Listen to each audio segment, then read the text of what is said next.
De Jesus, o trabalhador do Centro Espírita Paz do Senhor de Joinville, o Gétro Barbosa, que irá nos falar sobre caridade e amor ao próximo. Que Jesus o abençoe.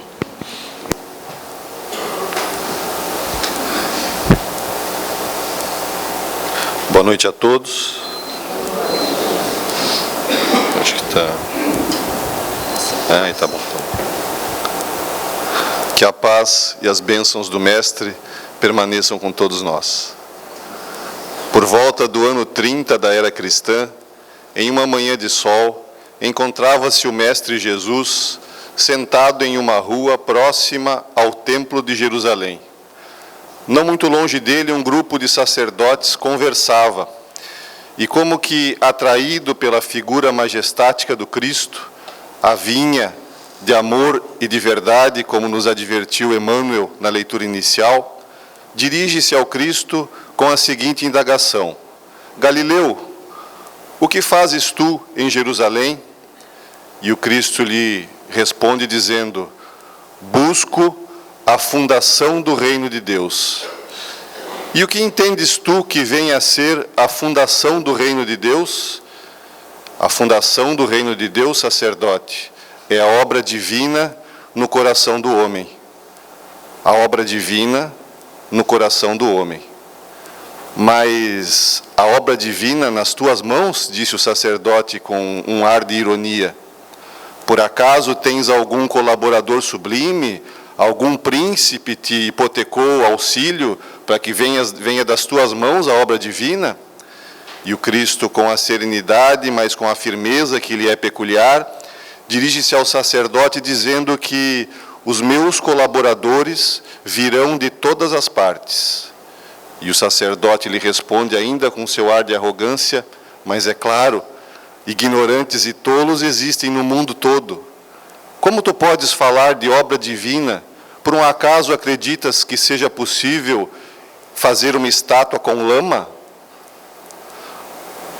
Jesus, mais uma vez, demonstrando o amor que nutre por todos nós, inclusive pelo sacerdote, dirige-se a ele com muita paciência e diz: sacerdote, não há mármore mais puro e mais sublime que o do sentimento, e não há cinzel mais eficaz que o da boa vontade.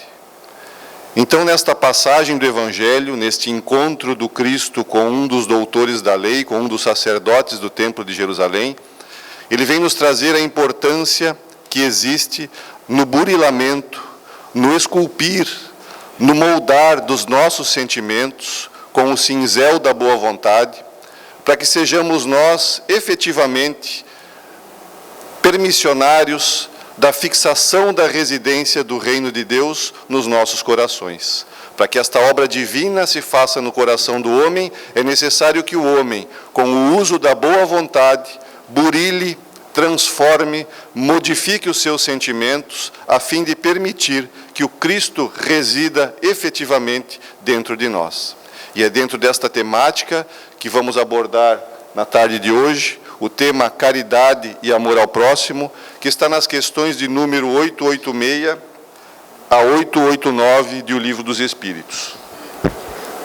Neste capítulo, Kardec vem nos falar a respeito de alguns subtemas: caracteres da perfeição, o homem de bem, os bons espíritas, parábola do semeador. E lá nas instruções dos Espíritos, para aqueles que não estão familiarizados com a obra, Kardec traz as questões, os comentários, Kardec traz o trecho do Evangelho, os seus comentários e, no fim, normalmente no fim dos capítulos, instruções dos Espíritos a respeito da temática abordada. E nessas instruções, Kardec vem nos falar do dever, vem nos falar da virtude, os superiores e os inferiores, o homem no mundo, cuidai do corpo e do espírito. No entanto, antes de adentrarmos efetivamente no tema da tarde ou da noite, é necessário que nós façamos um pensar de algumas das informações contidas no item Os Bons Espíritas, mais especificamente no item 4 deste subitem do capítulo 17 do Evangelho segundo o Espiritismo. bem compreendido, mas sobretudo bem sentido, e aí entra o ensinamento do Cristo no burilar dos nossos sentimentos, sobretudo bem sentido, o Espiritismo leva aos resultados acima expostos, que caracterizam o verdadeiro espírita como o cristão verdadeiro, pois que um o mesmo é que outro. Então, para que estas características do verdadeiro espírita sejam concretizadas no nosso comportamento pessoal, é necessário que nós tenhamos a compreensão efetiva dos postulados da doutrina. O Espiritismo não institui nenhuma nova moral, apenas faculta ou facilita aos homens a inteligência e a prática da do Cristo, facultando fé inabalável e esclarecida aos que duvidam ou vacilam. A vinha do amor e da verdade foi o conceito usado por Emmanuel na leitura que abriu os trabalhos a respeito do Cristo. Eu sou a verdade e a vida. Ninguém vai ao Pai senão por mim. Então, a doutrina espírita vem como um consolador prometido pelo próprio Mestre quando aqui esteve, no sentido de facilitar o entendimento ou a inteligência da moral trazida pelo Cristo. Mais do que trazida, vivenciada, exemplificada pelo Cristo, até mesmo nos momentos de sofrimento. Muitas vezes nós nos questionamos do porquê daquela criatura, daquele espírito de um nível evolutivo que nós não temos competência para aquilatar, quando passou por aqui, pela sua vivência terrena, ter passado por sofrimentos que, se ele quisesse, num golpe de vontade, seria privado. Entre eles, o sofrimento físico. Mas foi exatamente para exemplificar a forma adequada de passar pela dor que o Cristo enfrentou com galhardia todos os sofrimentos que lhe foram infringidos. Porque ele não poderia falar de sofrimento de outra forma que não fosse vivenciando e exemplificando a forma de ultrapassá-los. Então, até no sofrimento, o Cristo veio nos trazer, na prática, a vivência dos seus postulados. Mas ele nos fala aqui de compreender. Então, para compreendermos a caridade, é necessário que nós possamos nos valer também das informações do Livro dos Espíritos, já desta feita, adentrando especificamente ao tema, porque lá na questão 886 de O Livro dos Espíritos, Kardec faz a seguinte indagação: qual o verdadeiro sentido da palavra caridade, como a entendia Jesus? Observemos que até na forma de fazer a indagação, Kardec é específico. Não é a caridade como eu entendo, não é a caridade como a doutrina entende, não é a caridade como Kardec entendia. É a caridade como a entendia Jesus, ou seja, a verdade. Eu sou o caminho, a verdade e a vida. E a resposta dos Espíritos: benevolência para com todos, indulgência para as imperfeições dos outros e perdão das ofensas. Benevolência, indulgência e perdão. Mas esta conceituação nós já conhecemos. E nós que militamos na doutrina espírita, ou que estamos tomando conhecimento dos postulados da doutrina espírita, com certeza muitas vezes já ouvimos esta questão, já ouvimos esta resposta, e até um sloganzinho comum dentro do movimento espírita, que é o BIP. A caridade é o BIP: benevolência, indulgência, perdão das ofensas. No entanto, no comentário de Kardec a respeito desta questão, nós temos alguns esclarecimentos que são também oportunos e importantes. Nos diz Kardec, no seu comentário à resposta dos Espíritos, que o amor e a caridade são o complemento da lei de justiça. Pois amar o próximo é fazer-lhe todo o bem que nos seja possível e que desejáramos nos fosse feito. Tal o sentido destas palavras de Jesus: amai-vos uns aos outros como irmãos. Então nós vemos ali destacado em verde uma informação que precisa de uma análise um pouquinho mais aprofundada. Porque ele nos diz que a caridade e o amor são o complemento da lei de justiça. Se é o complemento, é porque vem na sequência do cumprimento da lei de justiça. caridade e o amor complementam a lei de justiça. E o que é a lei de justiça? Kardec faz este questionamento aos espíritos da seguinte forma: como se pode definir a justiça? Porque no nosso entendimento, tudo que é contrário a uma necessidade minha ou a um desejo que eu tenho, eu considero como sendo injusto. Então eu queria alcançar tal objetivo e não consegui, foi injusto. Ainda que não venhamos a expressar claramente esta conceituação, nós a demonstramos, porque muitas vezes nos revoltamos quando não conquistamos aquilo que desejamos, acreditando que o empecilho colocado no nosso caminho é uma injustiça. Então, os Espíritos nos esclarecem dizendo assim: a justiça consiste em cada um respeitar os direitos dos demais. Olha que interessante essa resposta. A justiça consiste em cada um respeitar os direitos dos demais. Os Espíritos não disseram assim: a justiça consiste em que os seus direitos sejam respeitados. Não, não é esse o sentido que é dada a resposta. A justiça consiste em cada um respeitar os direitos dos demais.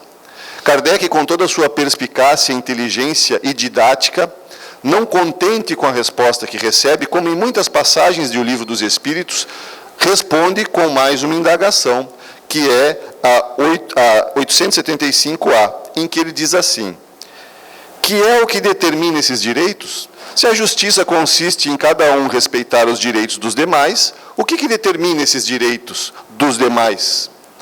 E os Espíritos respondem que duas coisas são as que garantem ou determinam esses direitos: a lei humana e a lei natural. E aí a resposta se desdobra em mais algumas informações que nós vamos deixar para o estudo individual de cada um, nos atendo a esta primeira frase: o que é que define os direitos humanos? A lei humana e a lei natural.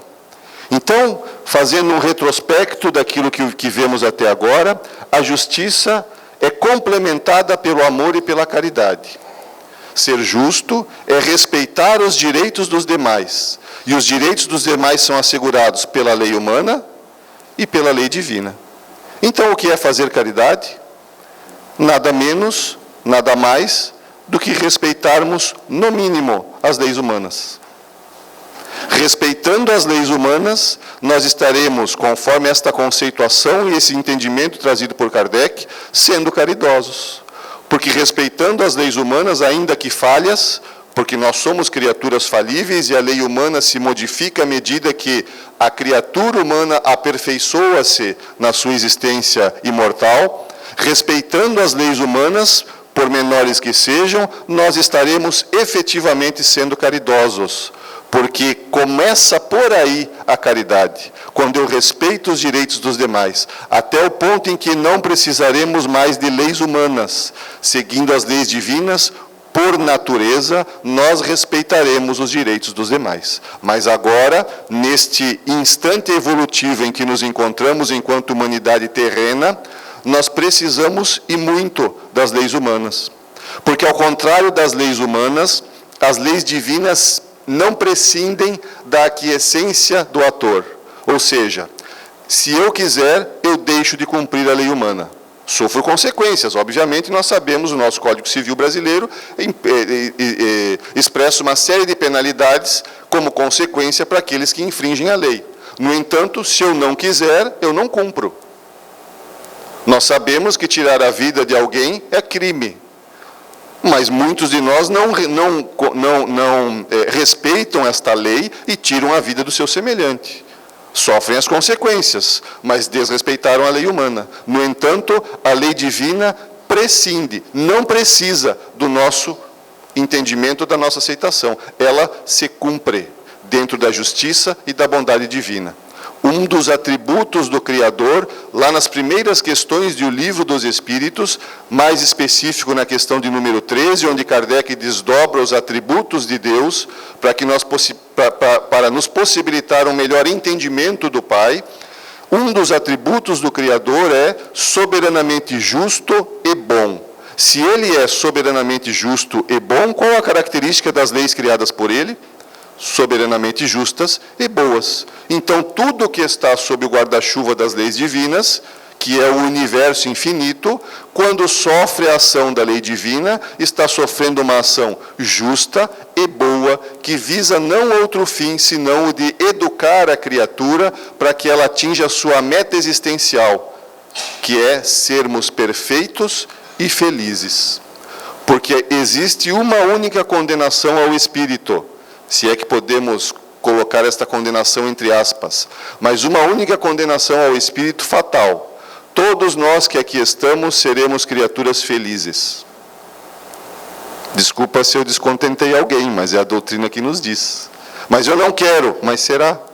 Mas eu vou sentar nessa pedra e vou ficar quieto aqui, não quero ser, mas será feliz.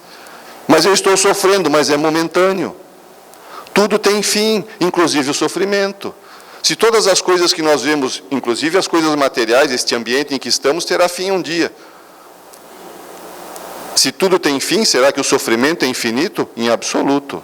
O sofrimento também tem fim. Porque estamos todos condenados a sermos felizes. Isto foi o Mestre que nos confirmou, que nos esclareceu, quando nos disse, nenhuma de minhas ovelhas se perderá. O que ele quis dizer com isto? Nenhuma de minhas ovelhas se perderá. Nenhuma é qual ovelha? Nenhuma. Por mais que a ovelha se afaste do rebanho, o rebanho para, o pastor busca a ovelha desgarrada, traz para o rebanho e o rebanho continua. Estes somos nós, a humanidade terrena. Partícipes, integrantes desta caravana que caminha num sentido único, que é a perfeição e, por conta da perfeição, ainda que relativa, a felicidade. Deus, na sua bondade infinita, nos permite alguns flashes de felicidade na nossa existência, como que se fosse uma amostra grátis. Porque todos nós que aqui estamos já tivemos um momento de felicidade que nos trouxe emoções fortes. Alguns no nascimento de um filho, alguns numa comemoração de aniversário, outros num reencontro com um amigo ou um familiar que regressa de viagem, alguns em alguma experiência de viagem que fez, outros na casa espírita, em um atendimento fraterno, alguns dando passe, outros recebendo passe, mas já tivemos momentos, um momento ao menos de felicidade que nos trouxe as lágrimas. Isto é uma pequena amostra da felicidade eterna, que teremos constantemente, de maneira invariável, quando nos tornarmos espíritos perfeitos. Mas para que isto aconteça, nos dizem os Espíritos na questão 132 do Livro dos Espíritos, para que isto aconteça, lá ele nos esclarece o fim da reencarnação, que é atingir a perfeição, é necessário que ele suporte todas as vicissitudes da existência corporal. Então, passar pelas dores, não necessariamente pelo sofrimento, faz parte desta caminhada que tem um fim único, que é atingirmos a felicidade como espíritos perfeitos. Portanto, fazer ou cumprir as leis divinas, entre elas a lei de justiça, faz parte desta caminhada. Eu não preciso querer me arvorar de ser um filantropo considerado, conceituado. Eu não preciso despender enormes quantias de dinheiro. Eu não preciso dedicar muito tempo, se eu não o tiver, para atividades voluntárias em prol do próximo. Se eu quiser começar a ser caridoso, se eu quiser dar o primeiro passo no sentido da caridade, basta cumprir a lei de justiça, como nos diz a doutrina. Respeite as leis humanas. Pronto. Pare no sinal de trânsito, não exceda o excesso de velocidade, pague os seus impostos, e sem reclamação. Porque nós veremos logo na sequência a caridade essencial que nos é trazida por Emmanuel na obra Vinha de Luz. Ela nos prescreve, nos diz Kardec, a indulgência, porque de indulgência precisamos nós mesmos. Isto é Kardec, ainda no comentário, a questão 886 do Livro dos Espíritos.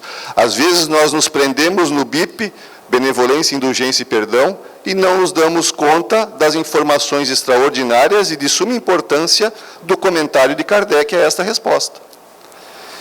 Ela nos prescreve a indulgência, porque de indulgência precisamos nós mesmos.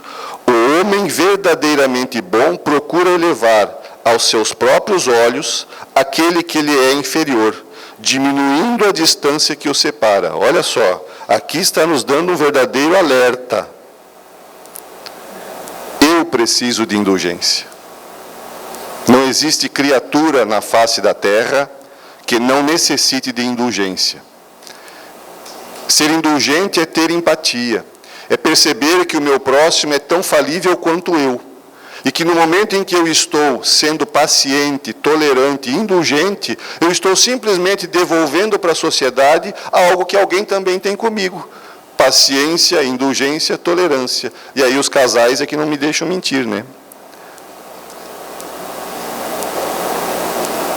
Porque não há local de melhor laboratório para o exercício da tolerância e da indulgência do que a vida conjugal. As mulheres têm uma indulgência e uma tolerância extraordinária. Mas não esqueçam que são os mesmos espíritos que habitam corpos masculinos e femininos. Então, ora estamos na polaridade masculina, ora estamos na polaridade feminina. E as duas são importantes, nem melhor nem pior uma que a outra, diferentes, mas de suma importância as duas polaridades, para que o espírito aprenda na polaridade feminina tudo o que lhe é possível, desenvolva na polaridade masculina tudo o que lhe é possível e torne-se o ser integral, citado, conceituado e estudado por Joana de Ângeles nas obras da série psicológica, para que nos tornemos o ser luminoso como é o Cristo, para que sejamos o ser integral, sem as sombras do psiquismo, sem os itens de inconsciência ou da subconsciência, mas o ser integral plenamente consciente. É necessário que nós transitemos na vida material pelo masculino e pelo feminino. Então, quando nós nos prendemos nas discussões estéreis de que um é mais paciente do que o outro, que um dirige melhor do que o outro, que um é mais inteligente do que o outro, é a falta de compreensão que temos de que os espíritos são os mesmos. Então, aqui neste ambiente estão espíritos reencarnados. A polaridade do corpo físico é uma mera característica necessária ao processo evolutivo daquela criatura naquela existência. Nada mais do que isso. Somos todos espíritos que, em um determinado momento, teremos passado por todas as experiências das duas polaridades. Mas, obviamente, que a vida conjugal, como a vida familiar, como a vida no ambiente de trabalho, como a vida na escola, como o ambiente da casa espírita, nos propiciam momentos enormes, momentos oportuníssimos de sermos indulgentes, de sermos tolerantes, de sermos resignados, de sermos pacientes, de exercitarmos o amor ao próximo. E, às vezes, se ser justo é cumprir as leis humanas, será que o regimento interno da casa espírita faz parte dessas leis humanas? Será que o estatuto social do centro espírita faz parte destas leis humanas? E quando eu cumpro o estatuto ou quando eu cumpro o regimento interno, eu estou sendo caridoso? Em absoluto que sim. E se eu descumpro, estou sendo no mínimo descaridoso. Porque existe uma regra e esta regra deve ser seguida. Porque ela ali está por algum motivo. Ah, mas eu não concordo, mas eu faço parte de um grupo. Um grupo que normalmente na casa espírita passa por um processo democrático de aprovação dos seus postulados. Eu participo desta aprovação como associado em uma Assembleia Geral, por exemplo, e coloco os meus posicionamentos contrários àquilo que está sendo oportunizado a aprovar ou não. Se, na grande maioria, eu sou vencido, a partir daquele momento eu me torno integrante do grupo e seguirei exatamente a regra que foi aprovada. Não serei aquele a remar contra a correnteza. Muitas vezes nós nos afastamos dos grupos de convívio porque não concordamos com certas coisas. É um direito nosso, sem sombra de dúvida, porque o livre-arbítrio é um direito assegurado por Deus. Todos nós o temos. Inclusive de escolher provas nas quais tombaremos na nossa reencarnação, porque os espíritos superiores entendem que a única forma de aprendermos é através da queda. Então, eu preciso de indulgência. E aí São Vicente de Paulo nos diz assim, não esqueçais nunca que o espírito, qualquer que seja o grau de seu adiantamento, sua situação como reencarnado ou na erraticidade, naquele intervalo entre uma reencarnação e outra, em que o espírito fica no plano espiritual, seja ele na situação de reencarnado ou na erraticidade, está sempre colocado entre um superior, que o guia e aperfeiçoa, e o inferior, para com o qual tem que cumprir estes mesmos deveres. Olha que legal essa informação. Em qualquer local, todos nós que aqui estamos colocados entre um guia, um superior que nos orienta, e alguém num nível evolutivo inferior ao nosso, para com o qual nós temos responsabilidade. Porque aquele que está acima de mim tem responsabilidade comigo. E é nesta engrenagem do universo que nós estamos inseridos, cada um com a sua missão. Fazemos parte de somos uma gota no oceano, mas o oceano sem esta gota seria menor. Portanto, esta gota é muito importante. E nós, dentro dos nossos ambientes sociais, respeitando as leis humanas e respeitando as leis divinas, estaremos efetivamente cumprindo as premissas da lei de justiça e, por conta disso, como vimos nos slides anteriores, sendo efetivamente caridosos. Às vezes nós acreditamos que fazer caridade é necessário que sejam coisas enormes. Psicografar 400 e tantas obras, como foi o caso do Chico, psicografar mais de 250 obras, como é o caso do Divaldo, visitar centenas de países simplesmente trabalhando sem tempo nem para fazer visitas turísticas, como é o caso do Divaldo. Não é necessário só isto. Aliás, esta é uma missão dada àqueles que têm competência de levá-la a lume. No livro Obras Póstumas, quando trata da missão de Kardec, o livro Obras Póstumas, para quem não conhece, é um livro que traz como que se fosse os bastidores do desenvolvimento da doutrina espírita. Então, ali estão indagações, estão dúvidas, estão conversas, questionamentos do próprio Kardec, e dentro desses questionamentos está uma pergunta, ou várias, que ele faz a respeito da sua missão. Se realmente aquilo que haviam lhe dito que seria uma missão, era uma missão. E os Espíritos respondem, e é o Espírito de verdade que responde para ele, dizendo que é uma missão, mas que ele devia ficar de boca fechada, não falar nada para ninguém. Porque essa missão seria dura, seria difícil, seria pesada, ele ia perder amigos, ia passar por dificuldades e mais, ia morrer mais cedo. Será que nós aceitaríamos um convite extraordinário como esse? Vou lhe dar uma missão, mas você vai perder os seus amigos, você vai ficar doente, você vai passar por dificuldades materiais e morais, todos virarão contra você e tu vais morrer mais cedo. Levanta a mão quem aceita. Então Kardec recebeu esse convite e cumpriu. E desencarnou antes de completar 69 anos de idade. Por conta do... 66, perdão. Antes de completar 66 anos, de um aneurisma, carregando uma caixa de livros na porta da Sociedade Espírita de Paris. Desencarnou mais cedo, porque ele não tinha essas facilidades que nós temos de iluminação. Eles escreviam sob a luz de lampião, aquela lamparinazinha querosene, que para aqueles mais antigos como eu já viram, deixa aquela borrinha preta no teto da casa, e aquilo ele respirava, a noite inteira escrevendo. E aquilo foi, obviamente, trazendo consequências para o seu corpo físico, que fizeram e culminaram com, não necessariamente nesta causa, mas culminaram com o depauperar do seu corpo físico, e ele acabou desencarnando mais cedo. Mas esta era a missão de Allan Kardec. Quem quiser saber quem era Allan Kardec, leia o livro Cartas e Crônicas de Humberto de Campos, no capítulo Kardec e Napoleão. Lá vai ter uma pequena nuance, uma pequena narrativa, trazendo algumas das características deste espírito, na fala de Humberto de Campos, que reencarnou aqui como Allan Kardec. Esta era a missão dele. Escrever tantas obras através da psicografia, ainda que no começo tenha dado uma pequena desviada no caminho, como Chico Xavier, era a missão do Chico. E a respeito da desviada no caminho, vou esclarecer para que não restem dúvidas a respeito do caráter ou da moralidade do Chico. Conta Arnaldo Rocha, marido daquele espírito conhecido como Meimei, que quando encarnada era casada com Arnaldo Rocha, desencarnou e passou a ser uma dos espíritos que se comunicava através da psicografia do Chico.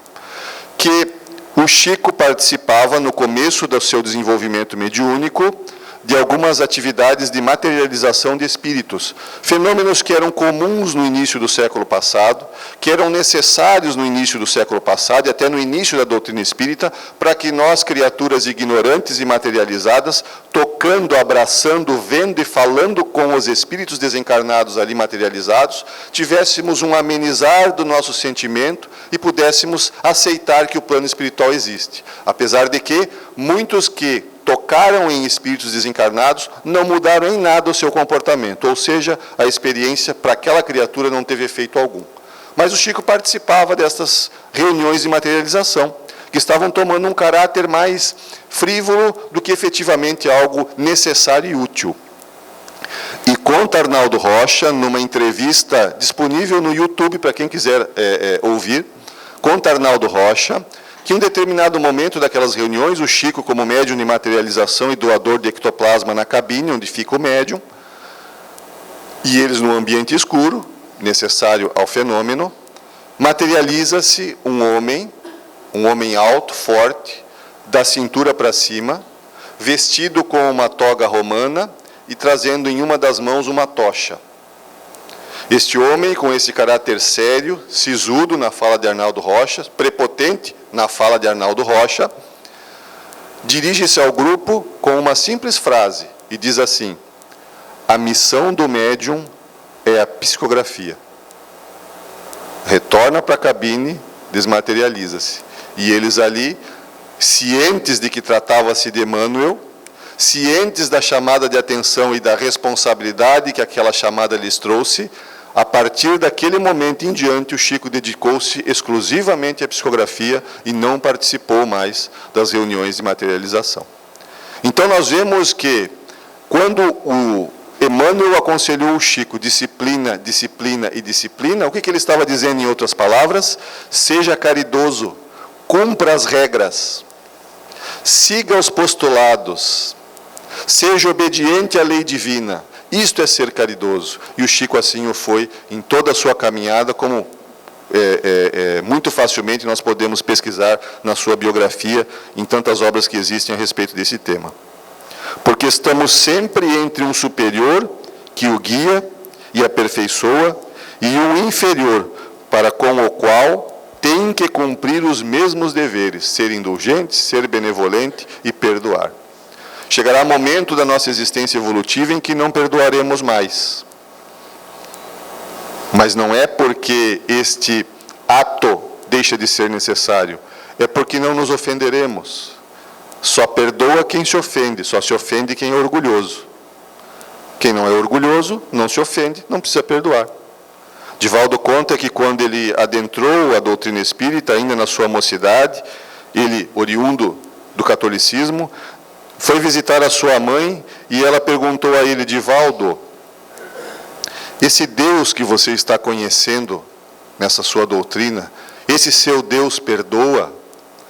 Porque ela, como mãe, e uma filha, uma irmã do Divaldo, havia cometido suicídio, e conforme os ensinamentos da sua escola religiosa, aquele que comete suicídio vai ficar penando eternamente. E ela, na sua simplicidade de mulher analfabeta, não conseguia compreender como poderia uma criatura imperfeita como a mãe ter perdoado a filha e Deus, sendo tão sublime, não perdoar. E ela, nesse conflito existencial, indaga a Divaldo: Divaldo, o teu Deus perdoa? E o Divaldo, com muita tranquilidade, dirige-se à mãe e diz assim: não, mãe, o meu Deus não perdoa, porque o meu Deus ama. E quem ama não precisa perdoar porque não se ofende. Então, chegará momento em que nós não precisaremos mais perdoar, mas neste momento evolutivo, nesta atual existência, neste instante da nossa história, nós precisamos muito do perdão. Porque nós ainda nos ofendemos. Mas eu não quero me ofender, mas vai se ofender. Então, por conta disso, exercite o perdão. É uma forma de aliviar o sofrimento, é uma forma de libertar-se do peso que o rancor e que o remorso nos trazem sobre os ombros, nos sobrecarregam e nos sufocam o coração. E às vezes o perdão se torna uma ferramenta muito eficaz de alívio do nosso sofrimento. É dentro desta questão que reside a caridade essencial. Emmanuel, no livro Vinha de Luz, vem nos falar a respeito da caridade essencial, nos dizendo assim: ninguém pode assistir a outrem com eficiência se não procurou a edificação de si mesmo.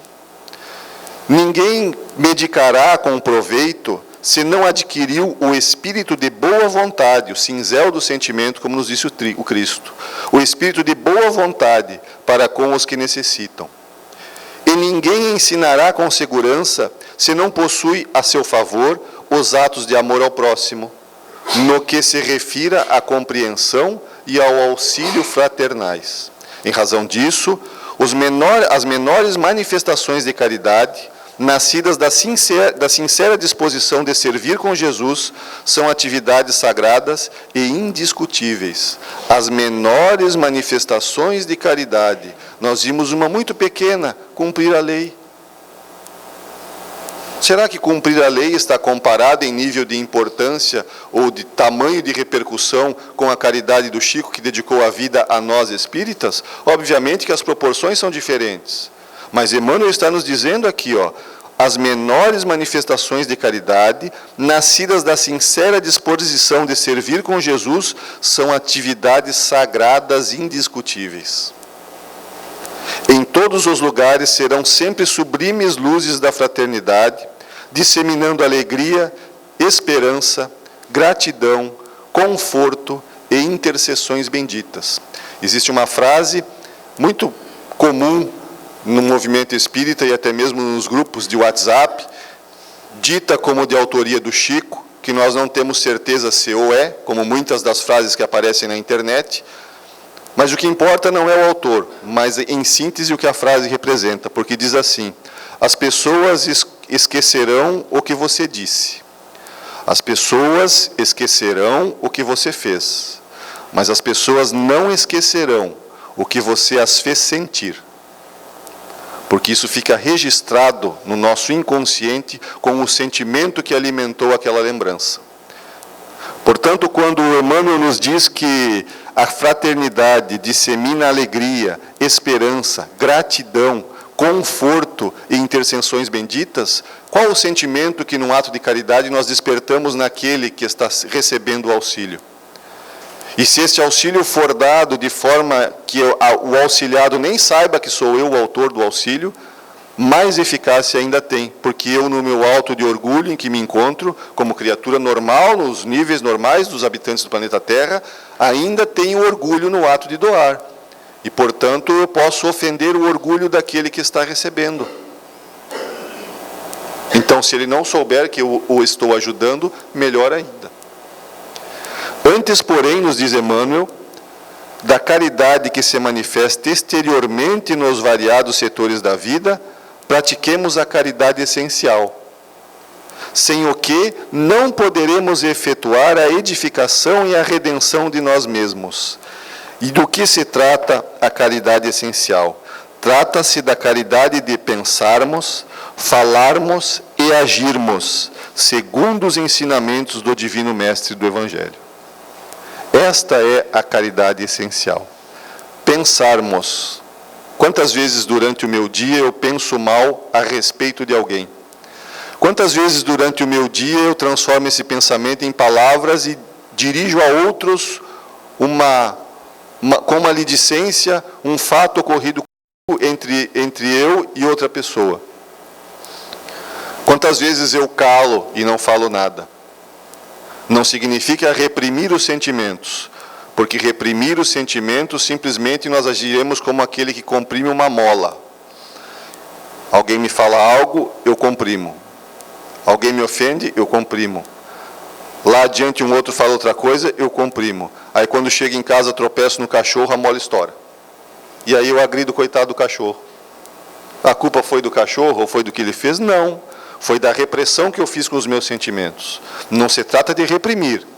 Como nos disse o Cristo, endereçando o ensinamento ao sacerdote do templo, a boa vontade é o cinzel que esculpe os sentimentos. É isto, é transformar, é redirecionar aquela energia violenta que se dá quando eu reprimo uma agressão que sofro em algo útil. Escovar uma calçada, fazer exercício, correr na praia, mas não é na calçada, é lá na areia.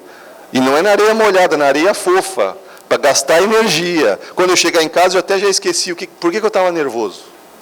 Porque eu redirecionei aquele impulso de violência para a atividade física, porque ele é uma energia violenta. E a atividade física, na fala de Joana de Ângeles, é uma das formas de redirecionar esse sentimento, de nos acalmarmos.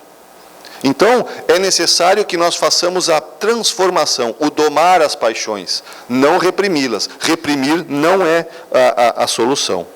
Desta forma, agindo então com esta caridade, ou melhor dizendo, respeitando a lei de justiça, que é respeitar os direitos dos demais assegurados pela lei humana e pela lei natural, eu estarei cumprindo com a caridade, porque estarei respeitando estas leis, sendo benevolente, indulgente, sendo abnegado e devotado, que são os elementos da verdadeira caridade, e por conta disso, promovendo em mim um processo de mudança, ou seja, efetuando ou exercendo para comigo a caridade essencial, como nos disse Emmanuel no livro Vinha de Luz.